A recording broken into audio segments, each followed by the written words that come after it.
Oh, hello there. I'm Bilchan. I'm Nimakung. I'm Banchan. In this class, I'll read to all of you. Chapter 2, Section 7 of The Adventures of Sherlock Holmes. S. L.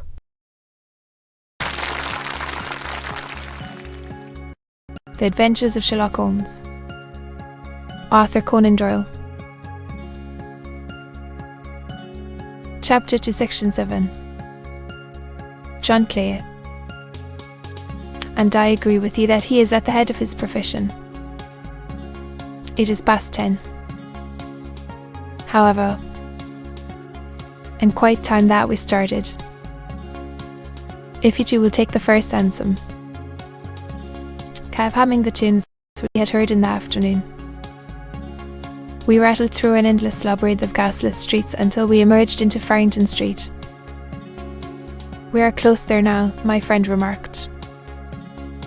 This fellow Merriweather is a bank director, and personally interested in the matter. I thought it as well to have Jones with us also.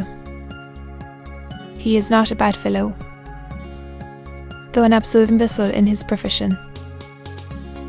He has one positive virtue. Gets his claws upon anyone. Here we are. Warning. Our cabs were dismissed.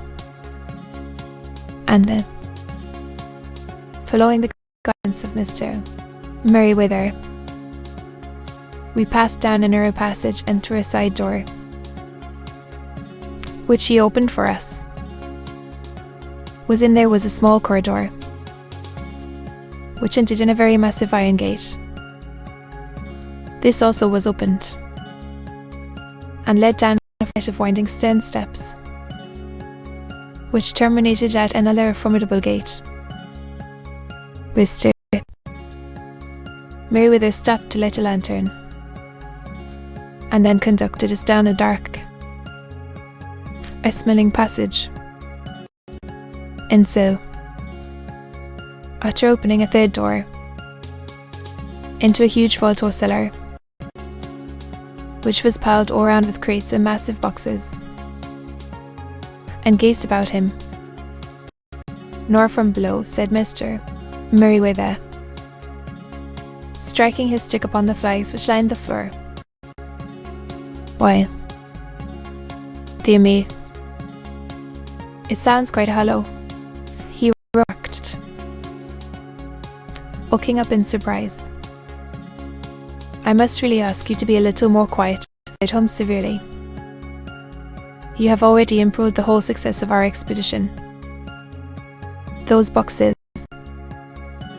The solemn Mr.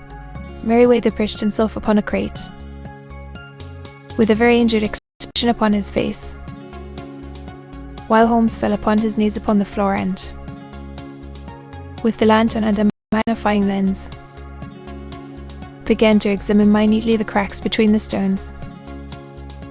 A few seconds sufficed to satisfy him, for he sprang to his feet again and put his glass in his pocket. We have at least an hour before us, he remarked, for they can hardly take any steps until the good pawnbroker is safely in bed. Then they will not lose a minute. A step. We are at present the principal London banks. Mr. Merriweather is the chairman of the directors. It is our French gold, whispered the director. Yes. 30,000 Napoleons from the Bank of France. It has become known that we have never had occasion to unpack the money, and that it is still lying in our cellar. The crate upon which I sit contains 2,000 Napoleons packed between layers of lead frill, single branch office, which were very well justified, observed Holmes. And now it is time that we arranged our little plans. I expect that within an hour matters will come to a head.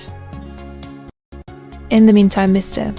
Merriweather, I am afraid so.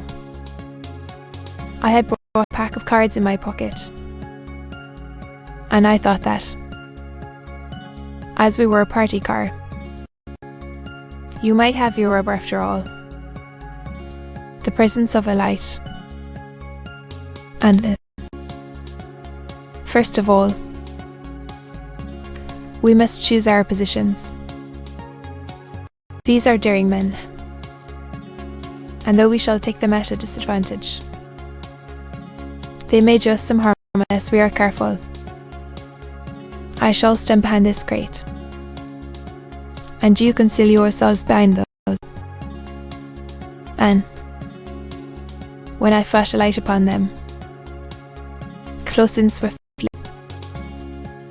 If they fire, Watson, I placed my revolver,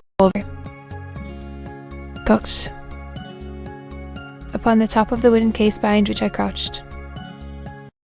Darkness, such an absolute darkness as I have never before experienced.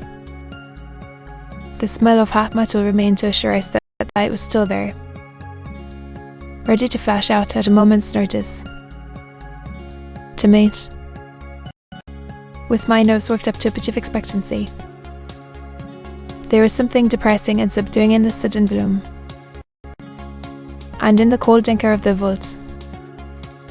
They have but one retreat, whispered Holmes. That is back through the house into Saxe-Coburg Square. I hope that you have done what I asked you. Then we have stopped all the hulls. What a time it seemed. From comparing notes afterwards, it was but an hour and a quarter. Yet it appeared to me that the night must have almost gone, and the dawn be breaking up us. My limbs were weary and stiff, for I feared to change my position. Yet my nerves were worked up to the highest pitch of tension. Of my companions, what could distinguish the deeper, heavier in breath of the bulky Jones from the thin, sighing note of the bank director? From my position I could look over the case in the direction of the floor. Suddenly my eyes caught the glint of a light. At first it was but a lurid spark upon the stone pavement. Then it lengthened out until it became a yellow line. And then, without any warning or sound, a gash seemed to open and a hand appeared.